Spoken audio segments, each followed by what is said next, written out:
Among the histories of past peoples, a story is told that in the old days in the islands of India and China there was a Sasanian king, a master of armies, guards, servants and retainers, who had 2 sons, an elder and a younger. Although both of them were champion horsemen, the elder was better than his brother. He ruled over the lands, treating his subjects with justice and enjoying the affection of them all. His name was King Shahryar, while his younger brother, who ruled Persian Samarkand, was called Shah Zaman. For 10 years both of them continued to reign justly, enjoying pleasant and untroubled lives, until Shahryar felt a longing to see Shah Zaman and sent off his vizier to fetch him. "To hear is to obey," said the vizier, and after he had traveled safely to Shah Zaman, he brought him greetings and told him that his brother wanted a visit from him. Shah Zaman agreed to come and made his preparations for the journey. He had his tents put up outside his city, together with his camels, mules, servants and guards, while his own vizier was left in charge of his lands. He then came out himself, intending to leave for his brother's country, but at midnight he thought of something that he had forgotten and went back to the palace. When he entered his room, it was to discover his wife in bed with a black slave. The world turned dark for him and he said to himself, "If this is what happens before I have even left the city, what will this damned woman do if I spend time away with my brother?" So he drew his sword and struck, killing both his wife and her lover as they lay together, before going back and ordering his escort to move off. When he got near to Shahriyar's city, he sent off messengers to giveth good news of his arrival, and Shahriyar came out to meet him and greeted him delightedly. The city was adorned with decorations and Shahriyar sat talking happily with him, but Shah Zaman remembered what his wife had done and, overcome by sorrow, he turned pale and showed signs of illness. His brother thought that this must be because he had had to leave his kingdom, and so he put no questions to him until, some days later, he mentioned these symptoms to Shah Zaman, who told him, "My feelings are wounded," but did not explain what had happened with his wife.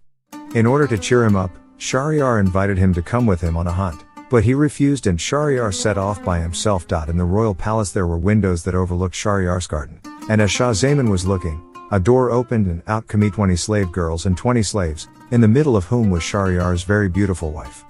They came to a fountain where they took off their clothes and the women sat with the men. "Masood," the queen called, at which a black slave came up to her and, after they had embraced each other, he lay with her, while the other slaves lay with the slave girls, and they spent their time kissing, embracing, fornicating and drinking wine until the end of the day. When Shah Zaman saw this, he told himself that what he had suffered was less serious. His jealous distress ended and, after convincing himself that his own misfortune was not as grave as this, he went on eating and drinking, so that when Shahriyar returned and the brothers greeted one another, Shahriyar saw that Shah Zaman's color had come back, his face was rosy and, following his earlier loss of appetite, he was eating normally. "You were pale, brother," Shahriyar said, "but now you have got your color back, so tell me about this." "I'll tell you why I lost color," his brother replied, "but don't press me to tell you how I got it back. Let me know first how you lost it and became so weak." Shahriyar asked him, and his brother explained, "When you sent your vizier to invite me to visit you, I got ready and had gone out of the city when I remembered a jewel that was intended as a present for you, which I had left in my palace. I went back there to find a black slave sleeping in my bed with my wife, and it was after I had killed them both that I came on to you. I was full of concern about the affair and this was why I became pale and sickly, but don't make me say how I recovered." Shahriyar, however, pressed him to do this, and so Shah Zaman finally told him what he had seen. "I want to see this with my own eyes," said Shahriyar, at which Shah Zaman suggested that he pretend to be going out hunting again and then hide with him so that he could test the truth by seeing it for himself. Shahriyar immediately announced that he was leaving to hunt. The tents were taken outside the city and the king himself went out and took his seat in one of them, telling his servants that nobody was to be allowed in to visit him. Then secretly he made his way back to the palace where his brother was and sat down by the window overlooking the garden of terror while the slave girls and their mistress came there with the slaves, and they went on acting as Shah Zaman had described until the call for the afternoon prayer. Shahriyar was beside himself and told his brother, "Come, let us leave at once. Until we can find someone else to whom the same kind of thing happens, we have no need of a kingdom, and otherwise we would be better dead." They left by the postern gate and went on for some days and nights until they got to a tall tree in the middle of a meadow, where here was a spring of water by the seashore. They drank from the spring and sat down to rest, but after a time the sea became disturbed and from it emerged a black pillar, towering up into the sky and moving towards the meadow. This sight filled the brothers with alarm and they climbed up to the top of the tree to see what was going to happen. What then appeared was a tall jinni, with a large skull and a broad breast, carrying a chest on his head. He came ashore and went up to sit under the tree on top of which the brothers were hiding. The Jinni then opened the chest, taking from it a box, and when he had opened this too, out came a slender girl, as radiant as the sun, who fitted the excellent description given by the poet Atiya. She shone in the darkness, and day appeared as the trees shed brightness over her. Her radiance makes suns rise and shine, while, as for moons, she covers them in shame. When veils are rent and she appears, all things bow down before her. As lightning flashes from her sanctuary, a rain of tears floods down. The Jinni looked at her and said, "Mistress of the nobly born whom I snatched away on your wedding night, I want to sleep for a while." He placed his head on her knee and fell asleep, while she, for her part, looked up at the tree, on top of which were the two kings. She lifted the Jinni's head from her knee and put it on the ground, before gesturing to them to come down and not to fear him. "For God's sake, don't make use of this," they told her, but she replied, "Unless you come, I'll rouse him against you and he will put you to the cruelest of deaths." This so alarmed them that they did what they were told, and she then said, "Talk him as hard as you can or else I'll wake him up." Shahryar said, "Fearful I to his brother, do as she says." But Shah Zaman refused, saying, "You dwa first." They started gesturing to each other about this, and the girl Askreddit, repeating, "If you don't come up and do it, I'll rouse the Jinni against you." Because they were afraid, they took turns to lie with her, and when they had finished, she told them to get up. From her pocket she then produced a purse from which she brought out a string on which were hung 570 signet rings. She asked them if they knew what these were, and when they said no, she told them, "All these belong to lovers of mine who cuckold to this Jinni, so give me your round rings." When they had handed them over, she went on, "This Jinni snatched me away on my wedding night and put me inside a box, which placed inside this chest, with its 7 heavy locks, and this, in turn, he put at the bottom of the tumultuous sea with its clashing waves. What did not know was that, when a woman wants something, nothing conch the better of her. As a poet has said, do not put your trust in women or believe their covenants. Their satisfaction and their anger both depend on their private parts. They make a false display of love, but their clothes are stuffed with treachery. Take a lesson from the tale of Joseph, and you will find some of their tricks. Do you not see that your father, Adam, was driven out from Eden thanks to them?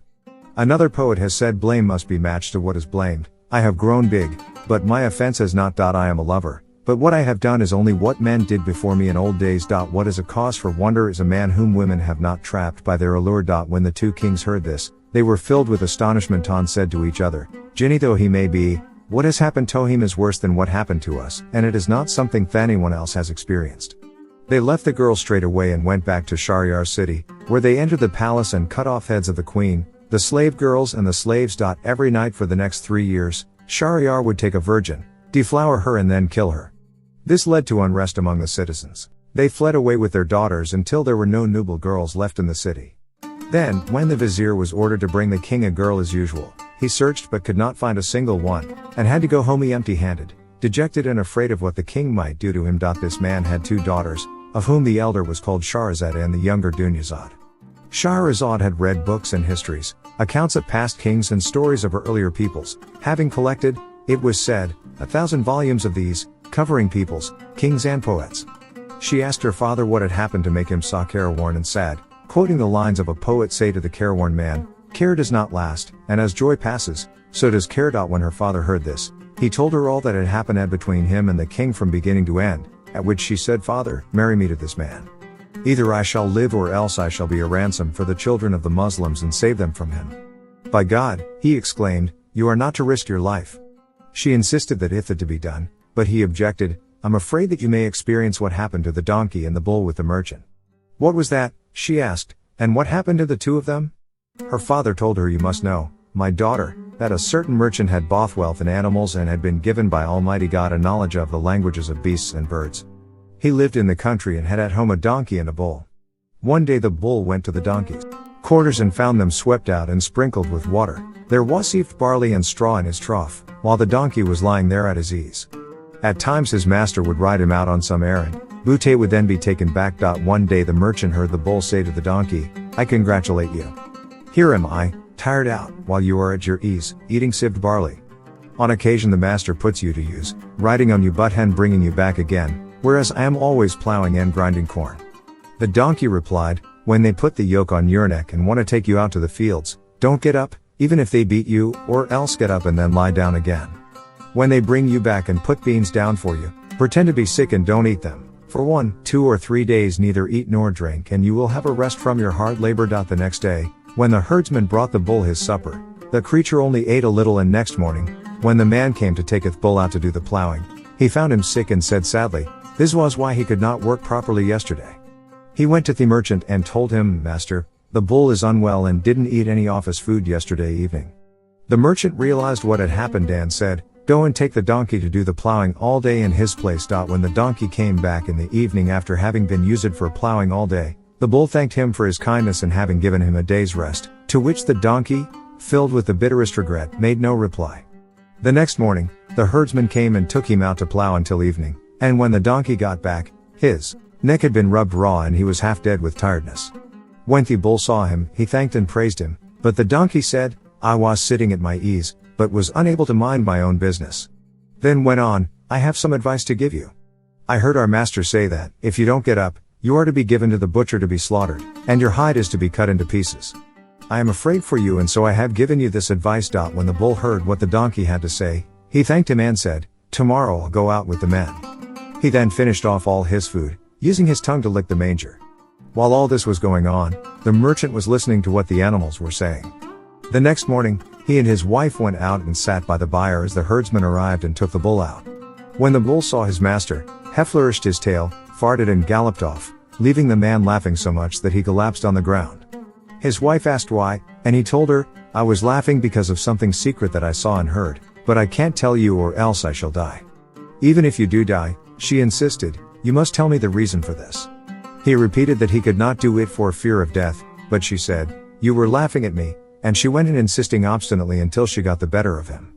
In distress, he summoned his children and sent for the Qadi and the notaries with the intention of leaving his final instructions before telling his wife the secret and then dying. He had a deep love for her, she being his cousin and the mother of his children, while he himself was 120 years old. When all his family and his neighbors were gathered together, he explained that he had something to say to them, but that if he told the secret to anyone, he would die. Everyone there urged his wife not to press him and so bring about the death of her husband and the father of her children, but she said, I am not going to stop until he tells me, and Ishal let him die. At that, the others stayed silent while the merchant got up and went to the byre to perform the ritual ablution, after which Huald returned to them and the merchant had a cock and 50 hens, together with a dog, and heard the dog abusing the cock and saying, you may be cheerful, but here is our master about to die. When the cock asked why this was, the dog told him the whole story. By God, exclaimed the cock, he must be weak in the head. I have 50 wives and I keep them contented and at peace while he has only one but still can't keep her in order. Widows and he get some mulberry twigs, take her into a room and beat her until she either dies or repents and doesn't ask him again. The vizier now said to his daughter Shahrazad, I shall treat you as that man treated his wife. What did he do? She asked, and he went on. When he heard what the cock had to say to the dog, he cut some mulberry twigs and hid them in a room, where he took his wife. Come, he said, so that I can speak to you in here and then die with no one looking on. She went in with him and he locked the door on her and started beating her until she fainted.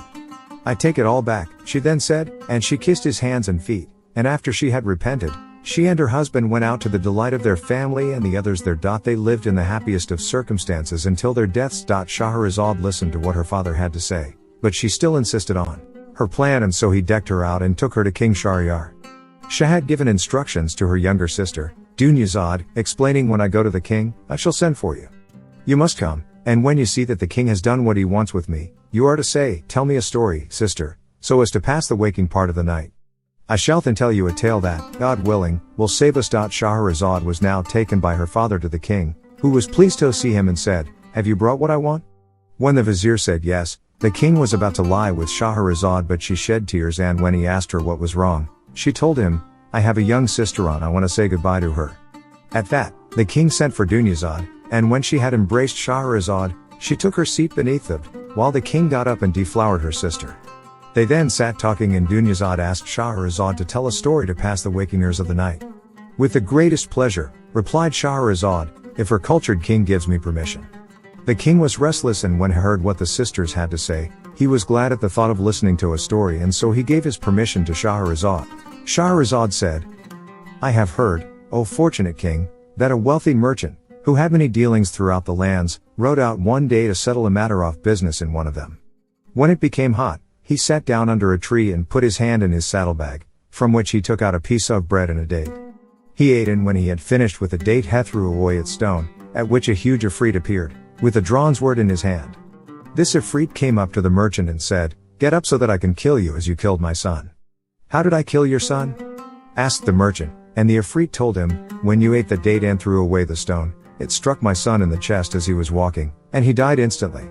We belong to God and to him do we return," recited the merchant, adding, "There is no might and no power except with God, the exalted, the omnipotent.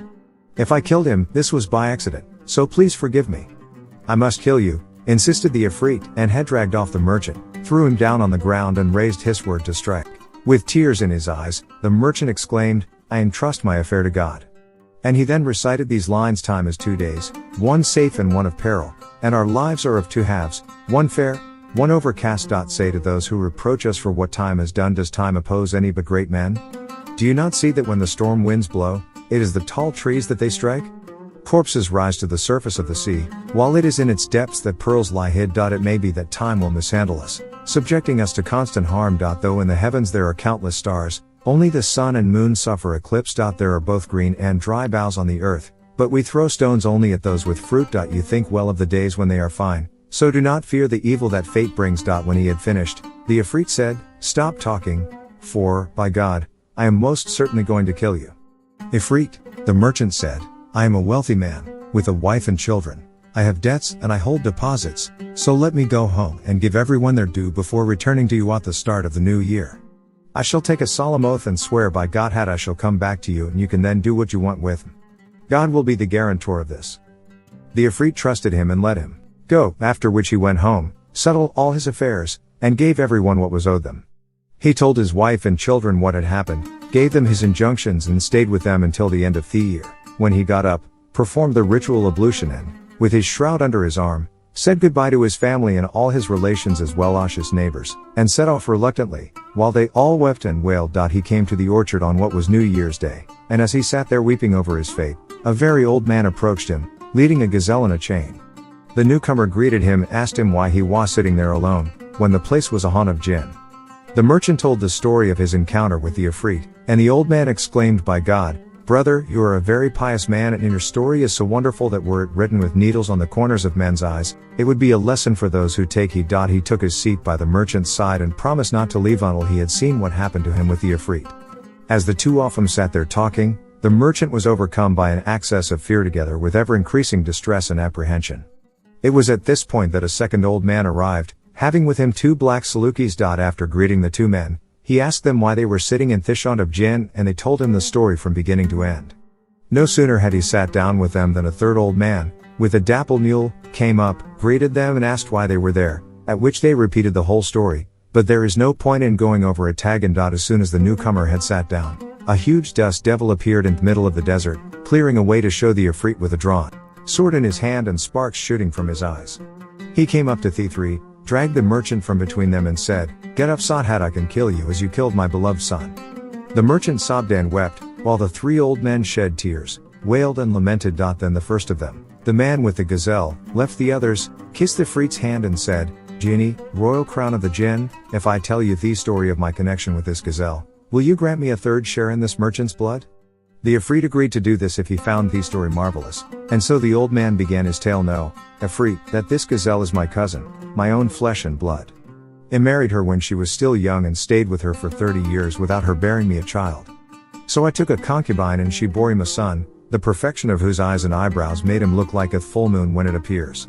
He grew up, and when he was 15 I had occasion to travel to a certain city, taking with me a great quantity of trade goods. My wife, now this gazelle, had studied sorcery since her youth, and she turned the boy into a calf and his mother into a cow, handing them over to the herdsman.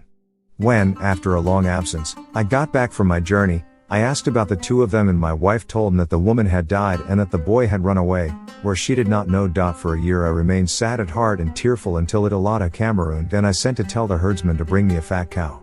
What he brought me was my slave girl whom my wife had enchanted. I tucked up me clothes, took the knife in my hand and was about to slaughter her, when she gave a cry, howled and shed tears. This astonished me, and, feeling pity for her, I left her and told the herdsman to fetch me another. At that my wife called out, "Kill this one, as I have no finer or fatter cow." I went up again to do the killing, and again the cow gave a cry, at which I told the herdsman to slaughter her and then skin her. He did these, only to discover that there was neither flesh nor fat in the carcass, but only skin and bone. I was sorry for what I had done at a time when regret was of no use, and I gave the cow to the herdsman, telling him to bring me a fat calf. He brought me my son, and when this calf caught sight of me, he broke his tether and rolled in the dust in front of me, howling and shedding tears. Again I felt pity and told the herdsman to leave the calf and fetch me a cow, and again my wife, now this gazelle, called to me, insisting that I must slaughter the calf that day. This is a noble and a blessed day, she pointed out. The sacrifice must be a good one, may have nothing fatter or finer than this calf. Look at what happened with the cow that you told me to kill. This led to a disappointment and we got no good from it at all, leaving me full of regret at having slaughtered it.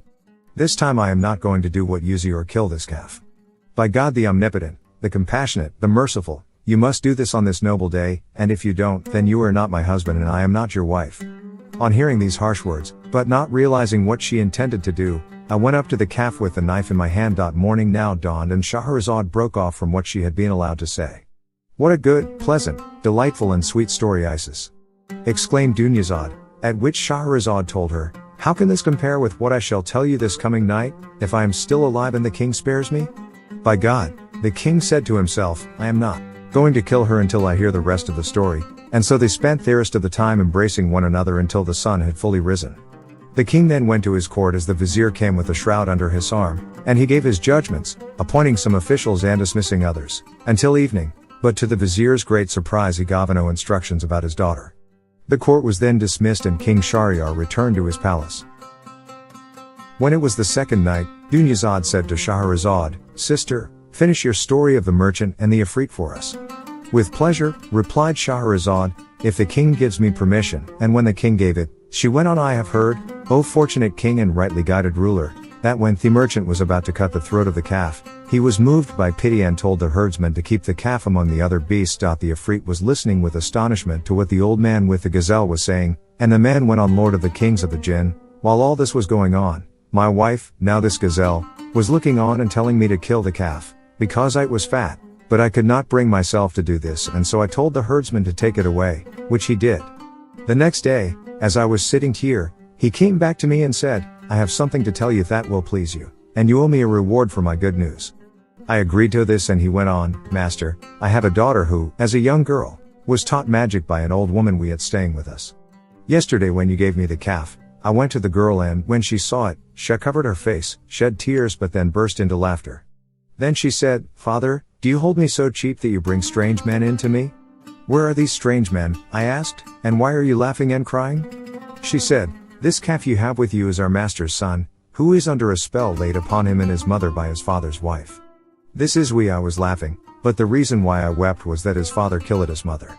I was astonished by this and as soon as I found that it was morning, I came to tell you. When I heard what the man had to say, I went out with him, drunk, although not on wine, with the joy and delight that I was feeling. When I get to his house his daughter welcomed me, kissing my hands, while the calf came and rolled on the ground in front of me. I asked her, is what you say about this calf true? Yes, master, she assured me. This is your darling son. Girl, I told her, if you free him, you can have all the beasts and everything else that your father looks after. She smiled and said, Master, I only want this on two conditions, the first being that you marry me to him and the second that I be allowed to put a spell on Theon who enchanted him and keep her confined, for otherwise I shall not safe from her scheming. When I heard what she had to say, I promised to give her what shown it as well as everything that was in her father's charge, adding that he would even give her permission to kill my wife. At that, she took a bowl, filled it with water and recited a spell over it, after which she sprinkled the water over the calf, saying, if you are a calf in this issue Almighty God created you, stay in this shape and don't change, but, if you are under a spell, then return to your original shape with the permission of Almighty God. The calf shuddered and became a man, at which I fell on him and said, for God's sake, tell me what my wife did to you and your mother. He told me what had happened, and I said, my son, God has sent you a rescuer to restore your rights. I then married the herdsman's daughter to him and she transformed my wife into this gazelle, saying, this is a beautiful shape and not a brutish one. Repellent to the sight. The girl stayed with us for some time until God chose to take her to himself and my son went off to India, the country of the man with whom you have had this experience. I myself took my wife, this gazelle, and have traveled from place to place looking for news of him until fate brought me here and I saw this merchant sitting weeping. This is Miss Story. It is indeed a marvelous tale, the Ifrit agreed, and I grant you a third share in his blood. At this point, the old man with the two Salukis came up and asked the Ifrit, if I tell you what happened to me and my brothers, these two dogs, and you find it the most amazing and astonishing of stories, will you transfer to me a third of this man's offense? The Ifrit agreed in theme and began, Lord of the kings of the jinn, these two dogs are my brothers, I being third. On his death my father left us 3,000 dinars and each one of us opened a shop for trade. I had not been there for long before me eldest brother, now one of these dogs, sold the contents of his shop for 1,000 dinars, bought trade goods and set off on his travels. He had been away for a whole year when one day as I was in my shop a beggar came up to me and stopped. I wished him well, but he said, in tears, don't you know me anymore? When I looked at him closely, I saw that this was my brother and so I got up to welcome him and brought him into the shop. I asked him how he was and he said, don't ask. My wealth is gone and my circumstances have changed. I took him to the baths, gave him some of my own clothes and then brought him back home. Then I checked my accounts and the sales figures of my shop and I found that I had made a profit of 1,000 dinars on a capital of 2,000. I divided this with my brother, telling him to forget that he had ever traveled abroad. He took the money gladly and opened another shop. Some time later, my second brother, now this other dog, sought everything he had, with the intention of traveling. We tried unsuccessfully to stop him, but he bought trade goods and set out with some others. He too spent a whole year away before coming back to mine the same state as his brother. Brother, I told him, didn't I tell you not to go? But he replied, this was something decreed by fate, and here am I, a poor man, penniless and without even a shirt. I took him to the baths and gave him a new suit of my own clothes to put on, before bringing him to my shop, where we then ate and drank. I told him, brother, I check the accounts of my shop once every new year and any surplus I find I shall share with you. When I did my audit, I found that I had 2,000 dinars, and after praising the exalted creator, I gave him 1,000 and kept the other 1,000 myself. My brother opened another shop, but after a time he and my other brother proposed that I should go off with them on a voyage. I refused, asking, what did you get from your travels to make me imagine that I could make a profit? I refused to listen to them and we stayed there trading in our shops. Every year they would make the same proposal tome and I would not agree, until after 6 years I finally accepted and told them I would go with them. I asked them to show me what money they had, only to find that they had nothing at all, having squandered everything on food, drink and entertainment. I didn't say a word to them but checked the accounts of my shop and sold what I owned together with all my shop goods, leaving me, to my delight, with a total of 6,000 dinars. I divided this in half, telling my brothers that they and he could have 3,000 dinars with which to trade, while I would bury the remaining 3,000 in case the same thing happened to them as had happened to them. In that case I would have money left over to allow us to reopen our shops. They agreed to this and I handed each of them 1,000 dinars, keeping 1,000 for myself. We provided ourselves with what we had to have in the way of trade goods and made our preparations for travel, hiring a ship and loading our goods on board. After a whole month's journey we brought them to a city, where they fetched us a tenfold profit. We were about to sail off again when on the shore we came across a girl dressed in rags and tatters. She kissed my hand and asked if I was a charitable man, in which case she would reward me. I love charity and good deeds, I told her, even if you give me no reward. Marry me, master, she said, and take me to your country. I have given myself to you, treat me kindly, for I am someone who deserves kindness and generosity. I shall pay you back for this and don't be misled by the state I am in now. When I heard this, I felt a yearning for her, as God, the great and glorious, had decreed, and so I took her, gave her clothes and provided her with elegantly furnished accommodation on the ship. I treated her with respect and as our journey went on I fell so deeply in love with her that I could not bear to leave her by night or by day. In my concern for her I neglected my brothers, who grew jealous of me, envying my wealth and the quantity of my goods. They spent their time eyeing all this, and they discussed killing me and taking what I had, saying, let us kill our brother and then all this will be ours. Satan made this seem good to them and so, finding me alone and asleep by the side of my wife, they picked us both up and threw us overboard. My wife woke.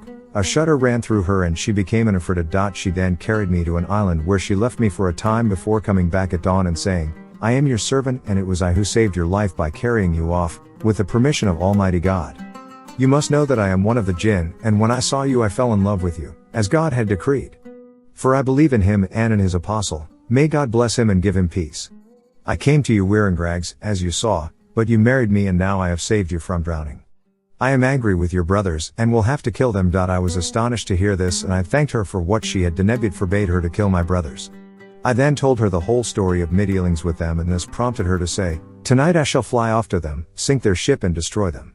I implored her in God's name not to do that, reminding her of the proverb that tells those who do good to those who wrong them the evildoer's own deeds are punishment enough for him and pointing out that, at all events, they were my brothers. She continued to insist, despite my pleading with her, and she then flew off with me and put me down on the roof of my own house.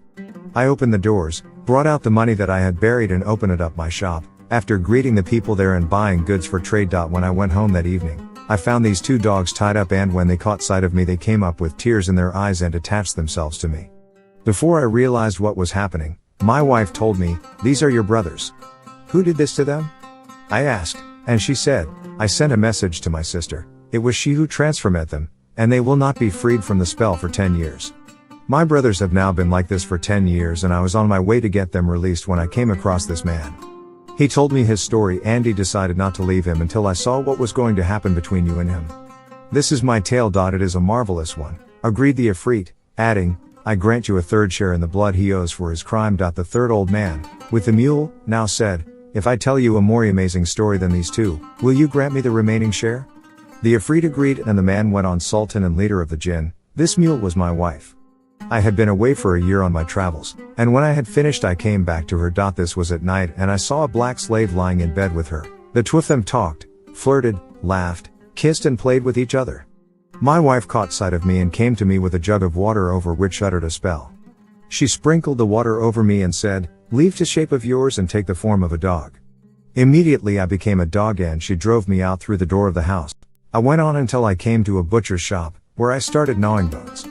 The butcher saw me and took me into his house, where his daughter covered her face from me and said, 'Are you bringing a man into me?' 'Where is there a man?' asked her father, and she said, 'This doggy's a man over whom his wife has cast a spell, but I can free him from it. Do that, for God's sake,' said her father, and she took a jug of water, spoke some words over it and sprinkled some of it on me. 'Go back to your original shape,' she said, and that is what I did. I kissed the girl's hand and said, 'I would like you to use your magic to do to my wife what she did to me.' She gave me some water and told, 'When you find her asleep, sprinkle this water over her and say what you like, for she will become whatever you want.' I took the water and went to my wife, whom I found sleeping. I sprinkled her with the water on, said, 'Leave this shape and become a mule,' which she did there, Anthan, and it is she whom you can see, Sultan and chief of the kings of the jinn. Is that true?" The man asked the mule, at which it nodded its head, conveying by gesture the message, 'That is my story, and that is what happened to me.' When the old man had finished his tale, the Ifrit, trembling with delight, granted him a third of the merchant's blood. Morning now dawned, and Shahrazad broke off from what she had been allowed to say. "What a good, pleasant, delightful and sweet story, Isis!" exclaimed Dunyazad, at which Shahrazad told her, "How can this compare with what I shall tell you this coming night, if I am still alive, and the king spares me?" By God, the king said to himself, "I am not going to kill her until I hear the rest of this remarkable story," and so they spent the rest of the time embracing one another until the sun had fully risen. The king then went to his court. The troops arrived together with the vizier, and when everyone was there, he gave his judgments, appointing some officials, dismissing others, and issuing orders and prohibitions until evening. The court was then dismissed, and the king returned to his palace, where, when night came, he lay again with Shahrazad. When it was the third night, Dunyazad asked her sister to finish the story. "With pleasure," said Shahrazad, and went on, "I have heard, O fortunate king, that the third old man told the Ifrit a more remarkable story than the other 2, and that in his astonishment and delight the Ifrit granted him the remaining share of the blood debt and allowed the merchant to go free. For his part, the merchant went and thanked the old man, who congratulated him on his safety, after which each of them went home. This, however, is not more surprising than the tale of the fisherman. When the king asked what that was, she went on, "I have heard, O fortunate king, that there once was a poor, elderly fisherman with a wife and 3 children, who was in the habit of casting his net exactly 4 times each day. He went out to the shore at noon one day, put down his basket, tucked up his shirt, waded into the sea and cast his net. He waited until it had sunk down before pulling its cords together, and then, finding it heavy, he tried unsuccessfully to drag it in. He took one end of it to the shore and fixed it to a peg that had drove in there, after which he stripped and dived into the sea beside it, where he continued tugging until he managed to get it up. He climbed out delightedly, put his clothes back on and went up to the net, only to find that what was in it was a dead donkey, and that the donkey had made a hole in the net. The fisherman was saddened by this and recited the formula, there is no might and no power except with God, the exalted, the omnipotent, before saying, this is a strange thing that God has given me by way of food.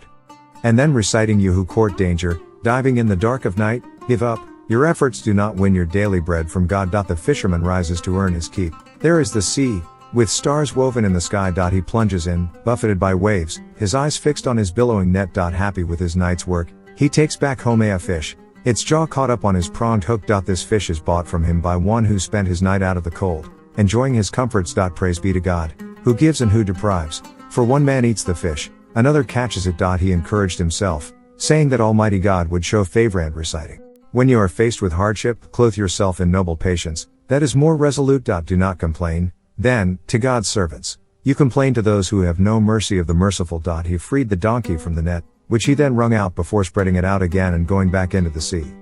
Invoking the name of God, he made another cast, waited until the net had settled, and found it heavier and more difficult to move than before.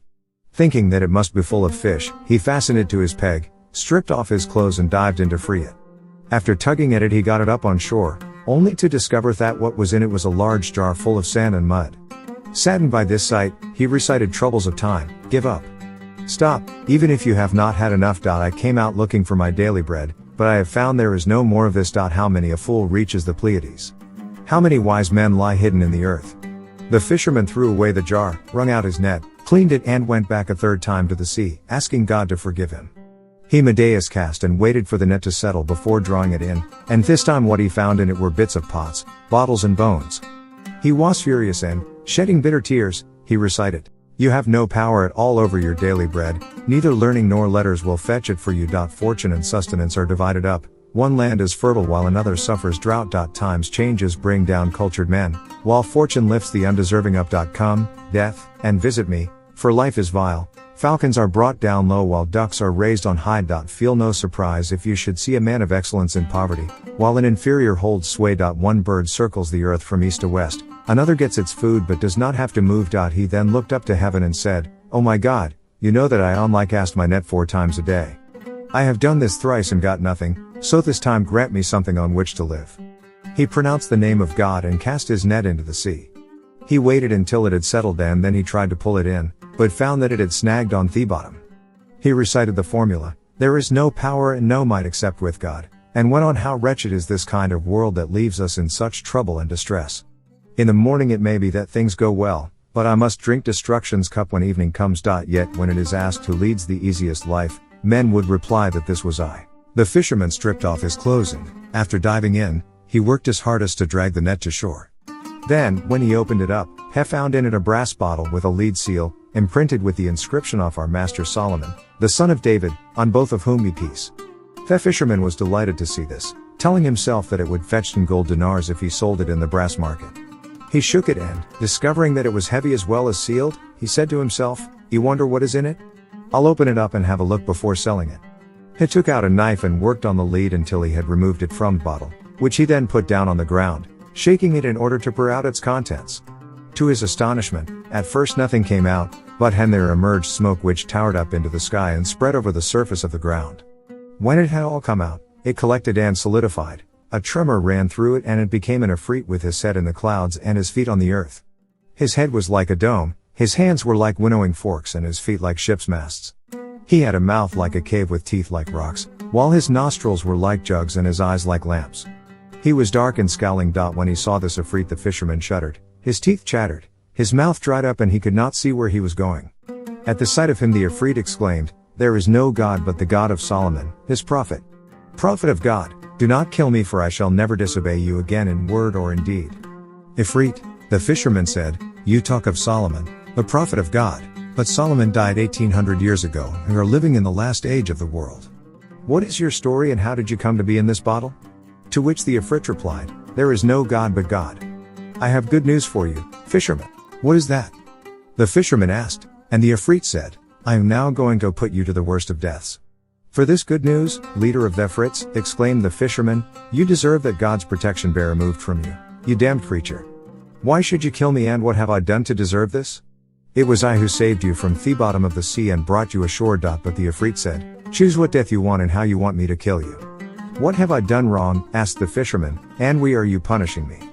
The Ifrit replied, Listen to my story, and the fisherman said, tell it, but keep it short as I am at my last gasp. No, fisherman, the Ifrit told him, that I was one of the apostate jinn, and that together with Sakhr, the jinni, I rebelled against Solomon, the son of David, on both of whom be peace. Solomon sent his vizier, Asaph, to fetch me to him under duress, and I was forced to go with him in a state of humiliation to stand before Solomon. I take refuge with God, exclaimed Solomon when he saw me, and he then offered me conversion to the faith and proposed that I enter his service. When I refused, he called for this bottle, in which he imprisoned me, sealing it with lead and imprinting on it the greatest name of God. Then, at his command, the jinn carried me off and threw me into the middle of the sea. For 100 years I stayed there, promising myself that I would give whoever freed me enough wealth to last him forever, but the years passed and no one rescued me. For the next 100 years I told myself that I would open up all the treasures of the earth for my rescuer, but still no one rescued me. 400 years later, I promised that I would grant 3 wishes, but when I still remained in prison, I became furiously angry and said to myself that I would kill whoever saved me, giving him a choice of how he wanted to die. It is you who are my rescuer, and so I allow you this choice. When the fisherman heard this, he exclaimed in wonder at his bad luck in freeing the Ifrit now, and he went on, spare me, may God spare you, and do not kill me lest God place you in the power of one who will kill you. I must kill you, insisted the Ifrit, and so choose how you want to die. Ignoring this, the fisherman made another appeal, calling on the Ifrit to show gratitude for his release. It is only because you freed me that I am going to kill you, repeated the Ifrit, at which the fisherman said, Lord of the Ifrits, I have done you good and you are repaying me with evil. The proverbial lines are right where they say we did them good, they did its opposite, and this, by God, is how the shameless act. Whoever helps those who deserve no help, will be like one who rescues a hyena. Don't go on so long, said the Ifrit when he heard this, for death is coming to you. The fisherman said to himself, this is a jinni and I am a human. God has given me sound intelligence which I can use to find a way of destroying him, whereas he can only use vicious cunning. So Heast, are you definitely going to kill me? And when the Ifrit confirmed this, he said, I conjure you by the greatest name inscribed on the seal of Solomon and ask you to give me a truthful answer to a question that I have. I shall, replied the Ifrit, who had been shaken and disturbed by the mention of the greatest name, and he went on, ask your question but be brief. The fisherman went on, you say you were in this bottle, but there is not room in it for your hand or your foot, much less all the rest of you. You don't believe that I was in it? Asked the Ifrit, to which the fisherman replied, I shall never believe it until I see it with my own eyes. Morning now dawned and Shahrazad broke off from what she had been allowed to say. When it was the 4th night, Dunyazad asked her to finish the story. Aish was not sleepy, and so she went on. I have heard, O fortunate king, that when the fisherman told the Ifrit he would not believe him until he saw this with his own eyes, a shudder ran through the Ifrit and he became a cloud of smoke hovering over the sea. Then the smoke coalesced and entered the jar bit by bit until it was all there. Quickly the fisherman picked up the brass stopper with its inscription and put it over the mouth of the bottle. He called out of the Ifrit, ask me how you want to die. By God, I am going to throw you into the sea and then build myself a house in this place so that I can't stop anyone who comes fishing by telling them that there is an Ifrit here who gives anyone who brings him up a choice of how he wants to be killed. When the Ifrit heard this and found himself imprisoned in the bottle, he tried to get out but could not, as he was prevented by Solomon's seal, and he realized that the fisherman had tricked him. I was only joking, he told the fisherman, who replied, you are lying, you most despicable, foulest and most insignificant of Ifrits, and he took up the bottle. No, called the Ifrit, but the fisherman said, yes, at which the Ifrit asked him mildly and humbly what he intended to do with him. I am going to throw you into the sea, the fisherman told him. You may have been there for 1800 years, but I shall see to it that you stay there until the last trump. Didn't I say, spare me, may God spare you, and do not kill me lest God place you in the power of one who will kill you. But you refused and acted treacherously towards me. Now God has put you in my power and I shall do the same to you. Open bottle, implored the Ifrit, that I can do you good. Damned liar, said fisherman. You and I are like the vizier of King Yunnan and Dubainth sage. What is their story? Asked the Ifrit, and the fisherman replied, you must know, Ifrit, that once upon a time in the old days in the land of Ruman there was a king called Yunnan in the city of Fars. He was a wealthy and dignified man with troops and guards of all races, but he was also a leper, who had taken medicines of various kinds and used ointments, but whose illness doctors and men of learning had been unable to cure. There was an elderly physician known as Dogman the sage, who had studied the books of the Greeks, the Persians, the Arabs and the Syrians. He was a master of medicine and of astronomy and was conversant with the fundamental principles of his subject, with a knowledge of what was useful and what was harmful. He knew the herbs and plants that were hurtful and those that were helpful, as well as having a mastery of philosophy, together with all branches of medicine and other sciences. When this man arrived at the city, within a few days he had heard that the king was suffering from leprosy and that no doctor or man of learning had been able to cure him. He spent the night thinking over the problem, and when dawn broke he put on his most splendid clothes and went to the king, kissing the ground before him and calling eloquently for the continuance of his glory and good fortune. After introducing himself, he went on, "I have heard, your majesty, of the disease that has afflicted you and that, although you have been treated by many doctors, they have been unable to remove it. I shall cure you without giving you any medicine to drink or applying any ointments." Yunnan was amazed to hear what he had to say and asked how he was going to do that, promising to enrich him and his children's children. "I shall shower favors on you," he said, "and grant you all your wishes, taking you as a boon companion and a dear friend." He then presented Dogman with a robe of honor and treated him with favor, before asking, "Are you really going to cure my leprosy without medicines or ointment?" Dogman repeated that he would, and the astonished king asked when this would be, urging him to be quick. "To hear is to obey," replied Dogman, promising to do this the very next day. Dogman now went to the city, where he rented a house in which he deposited his books, his medicines and his drugs. He took some of the latter and placed them in a polo stick, for which he made a handle, and he used his skill to design a ball. The next day, after he had finished, he went into the presence of the king, kissed the ground before him, and told him to ride out to the polo ground and play a game. The king was accompanied by the emirs, chamberlains, viziers and officers of state, and before he had taken his seat on the ground, Dogman came up to him and handed him the stick. "Take this," he said. "Hold it like this, and when you ride onto the field, hit the ball with a full swing until the palm of your hand begins to sweat, together with the rest of your body.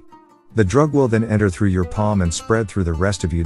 When you have finished and the drug has penetrated, go back to your palace, wash in the baths and then go to sleep, for you will have been cured. That is all." At that, the king took the stick from him and mounted, holding it in his hand. He threw the ball ahead of him and rode after it, hitting it as hard as he could when he caught up with it, and then following it up and hitting it again until the palm of his hand and the rest of his body became sweaty because of his grip on the stick. When Dogman saw that the drug had penetrated into the king's body, he told him to go back to his palace and bathe immediately. The king went back straight away and ordered that the baths be cleared for him. This was done, and houseboys and mamluks hurried up to him and prepared clothes for him to wear. He then entered the baths, washed himself thoroughly and dressed before coming out, after which he rode back to his palace and fell asleep. So much for him. But as for Dogman the sage, he returned to spend the night in his house, and in the morning he went to ask permission to see the king. On being allowed to enter, he went in, kissed the ground before him and addressed him with these verses which he chanted: "Virtues are exalted when you are called their father, a title that none other may accept. The brightness shining from your face removes the gloom that shrouds each grave affair. This face of yours will never cease to gleam, although the face of time may frown. Your liberality has granted me the gifts that rain clouds shower down on the hills. Your generosity has destroyed your wealth, until you reach the heights at which you aim." When Dogman had finished these lines, the king stood up and embraced him, before seating him by his side and presenting him with splendid robes of honor. This was because when he had left the baths had looked at his body and found it, to his great delight and relief, pure and silver white, showing no trace of leprosy. In the morning, he had gone to his court and taken his seat on his royal throne, the chamberlains and officers of state all standing up for him, and it was then that Dogman had come in. The king had risen quickly for him, and after the sage had been seated by his side, splendid tables of food were set out and he ate with the king and kept him company for the rest of the day. The king then made him a present of 2,000 dinars, in addition to the robes of honor and other gifts, after which he mounted him on his own horse. Dogman went back to his house, leaving the king filled with admiration for what he had done and saying, "This man treated me externally without using any ointment. By God, that is skill of a high order. He deserves gifts and favors, and I shall always treat him as a friend and companion." The king passed a happy night, gladdened by the soundness of his body and his freedom from disease. The next day, he went out and sat on his throne, while his state officials stood and the emirs and viziers took their seats on his right and his left. He asked for Dogman, who entered and kissed the ground before him, at which the king got up, greeted him, seated him by his side and ate with him. He then presented him with more robes of honor as well as gifts, and talked with him until nightfall, when he gave him another 5 robes of honor together with 1,000 dinars, after which Dogman went gratefully home. The next morning, the king came to his court, where he was surrounded by his emirs, viziers and chamberlains. Among the viziers was an ugly and ill-omened man, base, miserly and so envious that he was in love with envy. When this man saw that the king had taken Dogman as an intimate and had rewarded him with favors, he was jealous and planned to do him an injury. For, as the sayings have it, no one is free of envy and injustice lurks in the soul. Strength shows it and weakness hides it. This vizier came up to King Yunnan, kissed the ground before him and said, "King of the age, I have grown up surrounded by your bounty and I have some serious advice for you. Were I to conceal it from you, I would show myself to be a bastard, but if you tell me to give it to you, I shall do so." Yunnan was disturbed by this and said, "What is this advice, O followers?" The vizier replied, "Great king, it was a saying of the ancients that time was no friend to those who did not look at the consequences of their actions. I have observed that your majesty has wrongly shown favor to an enemy who is looking to destroy your kingdom. You have treated this man with generosity and done him the greatest honor, taking him as an intimate, something that fills me with apprehension." Yunnan was uneasy, his color changed and he asked the vizier what was talking about. "If you are asleep, wake up," the vizier told him, and went on, "I am talking about the sage Dogman." "Damn you!" exclaimed Yunnan. "This is my friend and the dearest of people to me, for he cured me through something that I held in my hand from a disease I thought no other doctor could treat. His like is not to be found in this age or in this world, from west to east. You may accuse him, but today I am going to assign him pay and allowances, with a monthly income of 1,000 dinars, while even if I divided my kingdom with him, this would be too little. I think that it is envy that has made you say this," reminding me of the story of King Sinbad. Morning now dawned and Shahrazad broke off from what she had been allowed to say. When it was the 5th night, Dunyazad asked her sister to finish the story if she was not too sleepy, and Shahrazad said, "I have heard, O fortunate king, that King Yunnan accused his vizier of being jealous of Dogman and wanting to have him killed. Then after that I would regret it," Yunnan added, "as King Sinbad regretted killing his falcon." "Excuse me, your majesty," said the vizier, "but how was that?" Yunnan went on, "You must know that there was a Persian king with a passion for enjoyment and amusement, who had a fondness for hunting.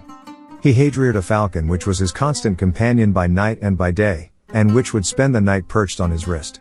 He would take it hunting with him and he had a golden bowl made for it which he hung round its neck and from which it could drink. One day the chief falconer came to where he was sitting and told him that it was time to go out hunting. The king gave the orders and went off with the falcon on his wrist until he and his party reached a wadi, where they spread out their hunting cordon. Trapped in this was a gazelle and the king threatened that anyone who allowed it to leap over his head would be put to death. When the cordon was narrowed, the gazelle came to where the king was posted, supported itself on its hind legs and placed its forelegs on it just as though it was kissing the ground before him.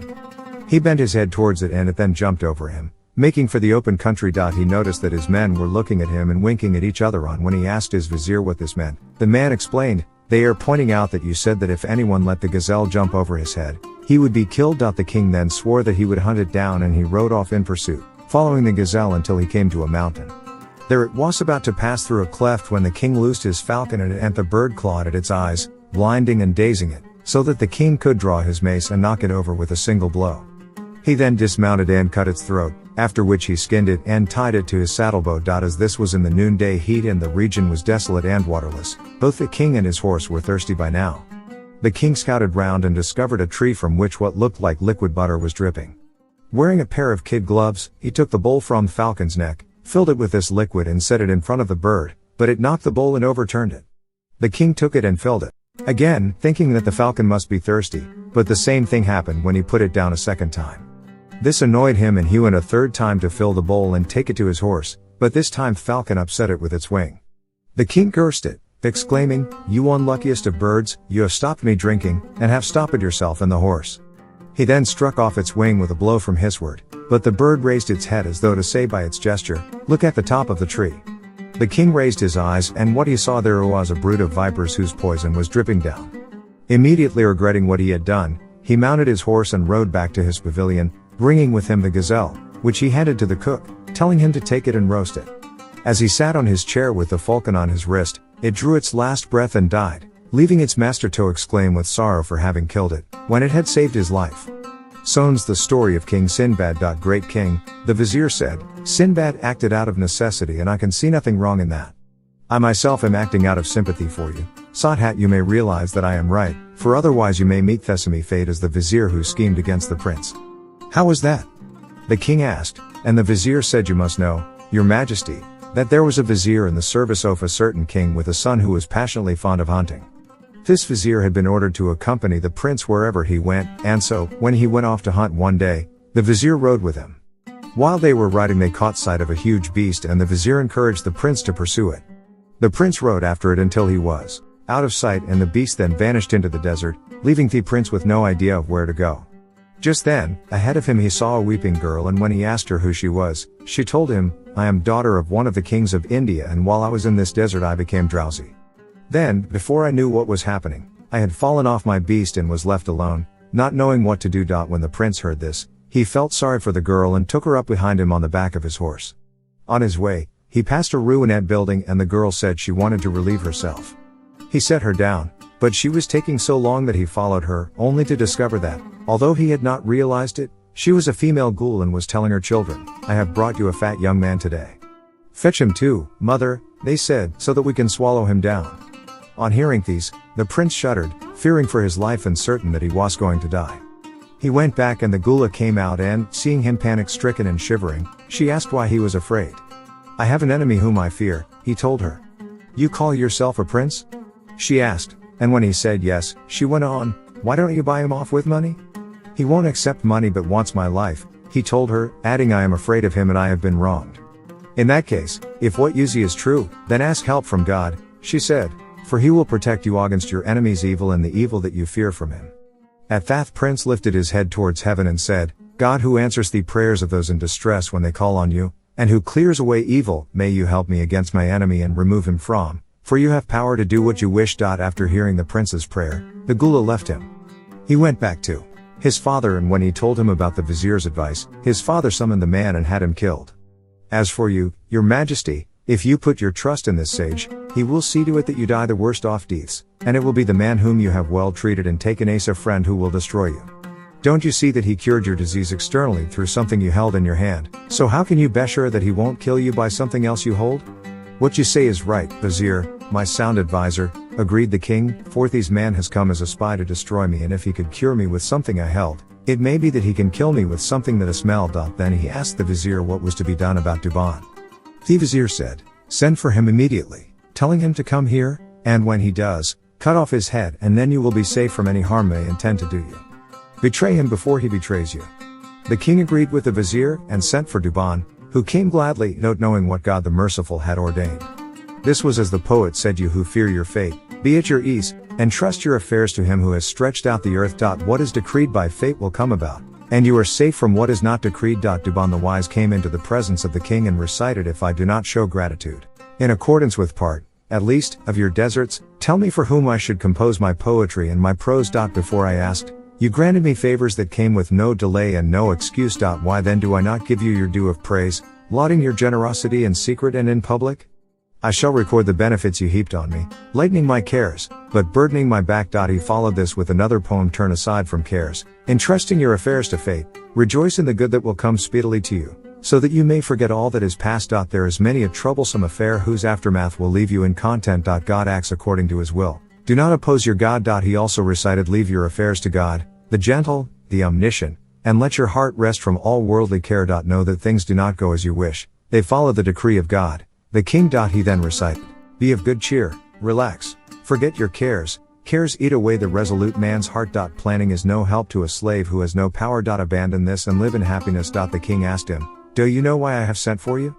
No one knows what is hidden except for God, Dogman replied. I have sent for you, said the king, in order to kill you and take your life. This astonished Dogman, who said, why should you kill me, your majesty, and what is my crime? I have been told that you are a spy, answered the king, and that you have come to murder me. I am going to kill you before you can do the same to me. The king then called for the executioner and said, cut off this traitor's head, so that we may be freed from his evil doing. Spare me, said Dogman, and God will spare you. Do not kill me, lest he kill you. He then repeated what I repeated to you, Ifrit, but you would not give up your intention to kill me. Similarly, the king insisted, I shall not safe unless I put you to death. You cured me with something that I held in my hand, and I cannot be sure that you will not kill me with something that I smell or in some other way.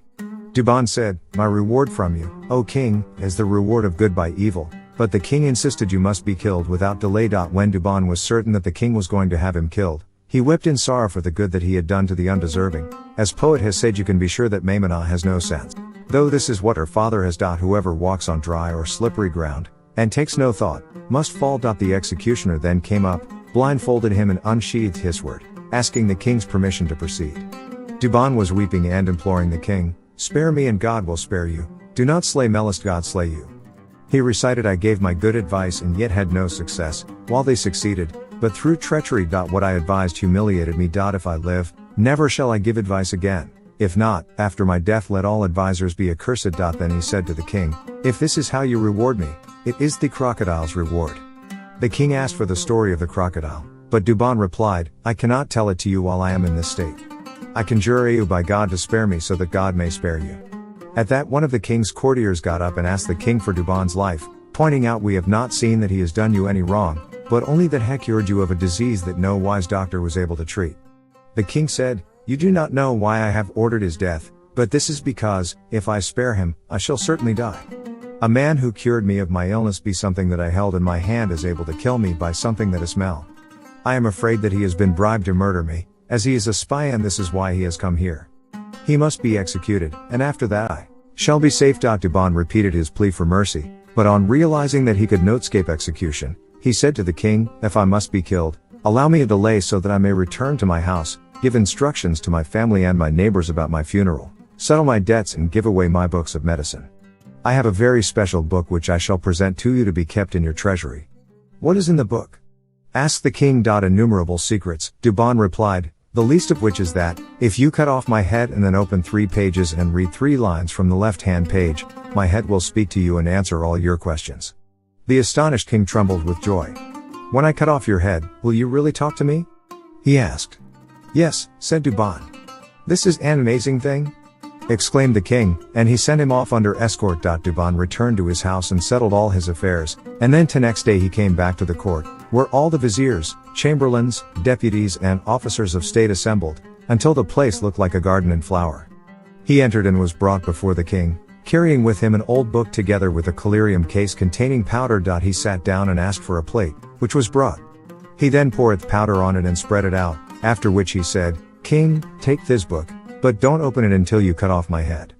When you have done that, set the head on the plate and have it pressed into the powder. At that, the flow of blood will halt and you can then open the book." The king took the book from him and gave orders for his execution. The executioner cut off his head, which fell on the plate, where it was pressed down into the powder. The blood ceased to flow and Dubon the wise opened his eyes and said, "O king, open the book." The king did this, but he found the pages stuck together, so he put his finger into his mouth, wet it with his spittle, and with difficulty he opened the first, the second and the third pages. He opened 6 pages in all, but when he looked at them, he could find nothing written there. "Wise man," he said, "there is no writing here." "Open more pages," said Dubon. The king opened 3 more, but soon afterwards he felt the poison with which the book had been impregnated spreading through him. He was racked by convulsions and cried out that he had been poisoned, while Dubon recited, "They wielded power with arrogance, but soon it was as though their power had never been. If they had acted justly, they would have met with justice, but they were tyrants and time played the tyrant in return, afflicting them with grievous trials. It was as though here fate was telling them this is a return for that, and time cannot be blamed." As soon as Dubon's head had finished speaking, the king fell dead. Know then, Ifrit, that had he spared Dubon, God would have spared him, but as he refused and looked to have him killed, God destroyed him. Had you spared me, God would have spared you.